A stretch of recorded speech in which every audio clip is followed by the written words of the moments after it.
오늘 보내주신 자료들을 쭉 읽어보는데 솔직히 좀 배신감 같은 게 들었어요. 배신감이요? 네, 제가 대학교 때 경제학 원론 배우면서 거의 주문처럼 외웠던 말이 있거든요. 관세는 바보시다. 결국 자기 나라 소비자만 손해본다. 아, 그 유명한 말이죠. 그렇죠. 그런데 현실을 보면 완전 딴판이잖아요. 미국은 계속 관세를 무슨 무기처럼 휘두르는데 망하기는커녕 더 강해지는 것 같고요. 자유무역이 정답이라면서 왜 세상은 다시 관세, 보복, 규제 이런 단어들로 가득 찬 걸까요? 네. 오늘 이 근본적인 질문, 왜 경제학 교과서랑 현실이 이렇게 정반대로 가는지 그 핵심을 한번 제대로 파헤쳐 보겠습니다. 바로 그 지점이 오늘 이야기의 핵심입니다. 관세는 납비다는 건 거의 200년 된 경제학의 황금률이죠. 네, 데이비드 리카도의 비교 우위론이요. 각자 잘하는 걸 만들어서 교역하면 모두가 이익을 본다. 아주 아름답고 합리적인 이론입니다. 포르투갈은 와인, 영국은 옷감, 이런 거요? 맞습니다. 이 이론의 세계관에서 관세는 그냥 인위적인 장벽, 나쁜 세금일 뿐이에요. 수입품 가격을 억지로 올리니까 시장이 왜곡되고 결국 그 부담을 고스란히 자국 소비자가 지게 만드니까요. 그래서 지난 수십 년간 전 세계가 그 자유무역 협정 FTA에 그렇게 목을 맸던 겁니다. 관세라는 장벽을 허무는 게 모두에게 이롭다는 아주 강력한 믿음이 있었던 거죠. 그렇죠. 그럼 결국 관세라는 건 그냥 자기 지역구 표 얻으려는 정치인들이 우리 노동자들을 지킵시다 하면서 국내 산업 보호하는 척하는 일종의 정치적 쇼라고 이해하면 되는 거였군요. 교과서적으로는 정확한 해석입니다. 경제 전체로 보면 손해인데 특정 집단한테만 이익인 것처럼 포장하는 거예요. 바로 그래서 지난번에 저희가 얘기 나눴던 그 1,100명의 경제학자들이 트럼프의 관세 정책을 보고 경악했던 겁니다. 이러다 1930년대 대공황 온다고 극구 반대하는 성명서까지 냈죠. 맞아요. 그랬었죠. 네. 자신들의 이론에 따르면 이건 명백한 자해 행위였으니까요. 그런데 바로 거기서 궁금증이 생겨요. 그 똑똑한 경제학자들 경고에도 불구하고 미국 경제는 왜 안 무너졌을까요? 오히려 자료 보니까 관세 수입이 2017년에 385억 달러였는데 2024년에는 829억 달러로 2배 넘게 늘었잖아요. 이건 교과서가 뭔가 중요한 걸 놓치고 있다는 신호 아닐까요? 바로 그겁니다. 경제학자들이 현실의 가장 중요한 변수 하나를 간과했습니다. 바로 힘의 비대칭성입니다. 힘의 비대칭성이요? 네. 교과서의 이론은 거래하는 두 나라의 경제 규모나 힘이 비슷하거나 혹은 한 나라가 세계 시장에 전혀 영향을 줄 수 없는 작은 나라일 때 완벽하게 성립합니다. 하지만 미국은 작은 나라가 아니죠. 전 세계 GDP의 25%를 차지하는 역사상 가장 거대한 단일 시장입니다. 그렇죠. 자료에 나온 비율을 보면 이게 확 와닿아요. 동네 시장에 사과 파는 장수가 한 10명쯤 있다고 생각해 보세요.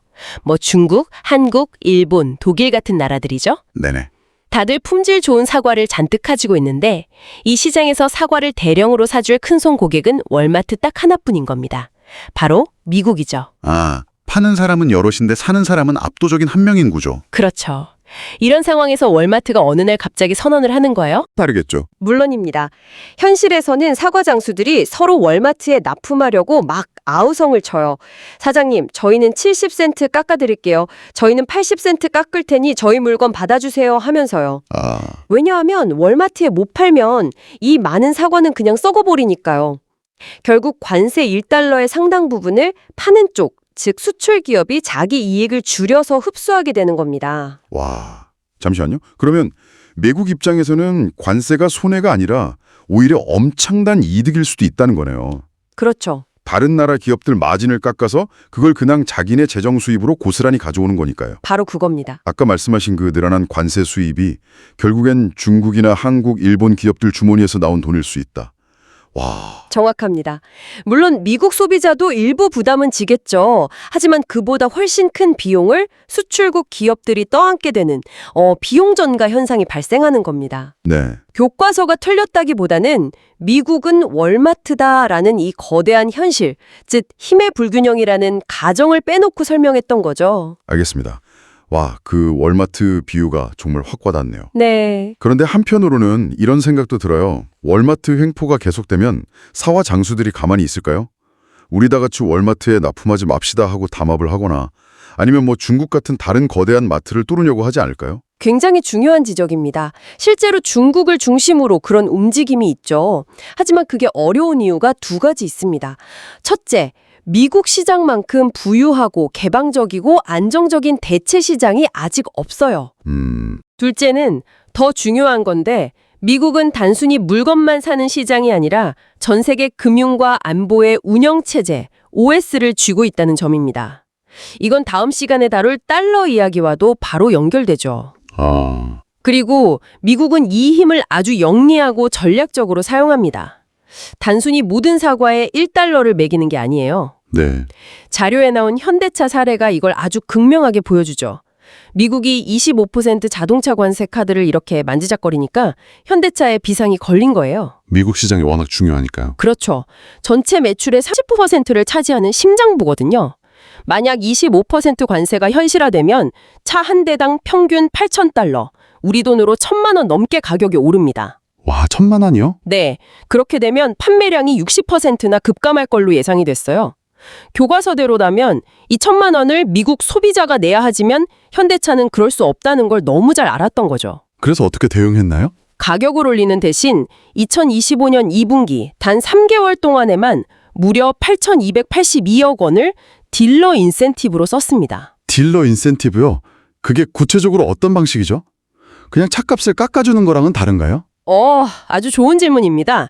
그냥 차값을 깎아주면 현대차는 이제 이 가격에 파는 차라는 인식이 생겨서 브랜드 가치가 떨어질 수 있잖아요. 아, 그렇죠. 그런데 공식 가격은 그대로 두고 차를 파는 딜러들한테 막대한 현금을 지원해 주는 거죠. 그럼 딜러들은 그 돈으로 할인을 해주거나 마케팅을 해서 결국 소비자에게는 가격이 오르지 않은 것처럼 보이게 만드는 겁니다. 와. 사실상 관세 부담을 현대차가 고스란히 떠안은 거죠. 미국 소비자는 단돈 1달러도 더 내지 않았고 그 8천억 원은 현대차의 재무제표에 비용으로 새겨졌습니다. 와. 관세를 실제로 때리지도 않았는데 그 위험만으로 한 분기에 8천억 원이 넘는 비용을 쓰게 만들었다는 거네요. 이건 뭐 조용한 갈취 같은 느낌인데요? 일본 제철의 사례는 더 극단적입니다. 일본에서 만든 철강을 미국에 수출하면 25% 관세를 맞으니 이건 도저히 게임이 안 된다고 판단한 거예요. 네. 그래서 무려 20조 원이라는 천문학적인 돈을 들여서 미국의 쇠락한 철강 회사 USST를 그냥 인수해버립니다. 아예 사버렸군요. 네, 아예 미국 기업이 되는 길을 택한 거죠. 관세를 피하기 위해서 20조 원을 내고 미국 시민권을 산 셈이네요. 그렇죠. 듣고 보니 두 가지 전략이 보이네요. 현대차처럼 비용을 감수하면서 버티는 전략, 그리고 일본제철처럼 아예 미국이라는 성 안으로 들어가는 전략. 바로 그겁니다. 다른 나라 기업들이 선택할 수 있는 거의 유일한 길처럼 보이는데요. 그리고 그 선택의 기로에 서게 만드는 것, 그 자체가 바로 미국의 힘이죠. 여기서 우리는 관세의 본질이 바뀌었다는 걸 알 수 있습니다. 관세율이 25%냐 10%냐 이 숫자가 중요한 게 아니에요. 누구에게는 관세를 면제해주고 누구에게는 25%를 때리는가. 이 차별적인 적용이야말로 핵심입니다. 바로 이 지점에서 관세는 더 이상 세금이 아니라 미국이 동맹과 적을 구분하고 줄을 세우는 힘의 언어로 작동합니다. 힘의 언어요? 네. 우리 편에 서서 우리 땅에 공장을 짓고 우리 노동자를 고용하면 관세를 면제해주겠다. 하지만 애매한 태도를 보이거나 우리 경쟁자와 손을 잡으면 가차없이 25% 관세 폭탄을 맞을 것이다. 이런 명확한 신호를 보내는 거죠. 와, 그렇게 들으니까 완전히 다르게 느껴지네요.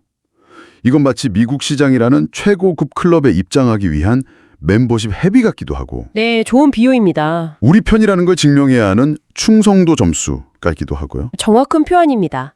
EU 사례를 보면 이 힘의 언어가 얼마나 강력한지 알 수 있습니다. EU는 지난 70년간 국방비를 GDP의 2%까지 올리는 건 절대 무리다라고 버텨왔거든요. 네, 그 얘기는 많이 들었죠. 경제 논리로는 타당성이 없었으니까요. 그런데 갑자기 그 원칙을 깨고 5%까지 올리기로 합의했습니다. 70년 동안 지켜온 원칙을 깼다고요? 5%는 정말 엄청난 변화네요. 그건 단순한 경제적 계산이 아니라 거의 뭐 문명사적인 대전환 아닌가요? 맞습니다. 트럼프의 돈 안 내면 안 지켜준다는 그 노골적인 압박, 그리고 러시아가 우크라이나를 침공하는 끔찍한 현실을 보면서 깨달은 거죠. 미국의 안보우산 없이는 생존할 수 없다는 사실을요. 이것이 바로 힘의 언어에 굴복한 결과입니다. 더 이상 경제 정책이 아니라 외교, 안보, 정치가 모두 얽힌 지정학적 도구가 된 거죠. 이제야 퍼즐이 맞춰지는 기분입니다. 경제학 교과서만 들여다봐서는 절대 이해할 수 없는 현상이었네요. 국제정치학, 아니 거의 힘의 물리학 관점에서 봐야 하는 거였어요. 그렇기 때문에 한국처럼 수출로 먹고 사는 중견 국가는 이 관세의 변화에 극도로 민감할 수밖에 없습니다. 이건 우리가 힘이 약해서라기보다는 우리 경제 구조 자체가 미국 시장, 달러 결제 시스템, 그리고 미국의 안보 우산이라는 거대한 인프라에 깊숙이 편입되어 있기 때문이에요. 아까 그 비유처럼 월마트 가장 좋은 사과를 납품하는 우량 공급업체 같은 운명이군요. 바로 그거죠. 월마트의 방침이 바뀌면 가장 먼저 가장 크게 타격을 입을 수밖에 없는 구조입니다. 이렇게 관세가 피할 수 없는 고정된 비용, 즉 상수가 되어버리면요. 기업과 국가는 다른 곳에서 돌파구를 찾으려 합니다. 통제할 수 없는 상수가 생겼으니 통제 가능한 다른 변수를 만져서 손실을 메워야 하거든요. 바로 그 지점에 환율이라는 또 다른 거대한 변수가 등장하게 됩니다. 그러니까 정리를 해보자면 월마트가 정한 관세라는 규칙 자체는 우리가 바꿀 수 없으니 대신 우리가 납품하는 사과의 가격표, 즉 환율을 조정해서 가격 경쟁력을 맞추거나 네. 아니면 아예 일본제처럼 월마트 안에 우리 지점을 차리는, 즉 미국에 직접 투자하는 방식으로 대응할 수밖에 없다? 이런 말씀이시군요. 맞습니다. 참 쉽지 않은 게임이죠. 네. 그래서 이제 우리가 기억해야 할 것은 명확합니다. 관세는 이제 가격표가 아니라 힘과 질서의 언어다. 관세가 힘의 언어라는 사줄만으로도 머리가 복잡해지는데 보내주신 자료에는 이보다 훨씬 더 강력하고 교묘한 무기가 있다고 나오더라고요. 바로 전 세계를 보이지 않는 그물처럼 묶고 있다는 달러 말이죠. 네. 다음 시간에는 관세보다 더 큰 무기인 달러와 자료에서 인류 역사상 가장 정교하게 설계된 착취 시스템이라고까지 표현한 달러 루프의 비밀을 파헤쳐 보겠습니다. 오늘 이야기는 정말 많은 생각을 하게 만드네요.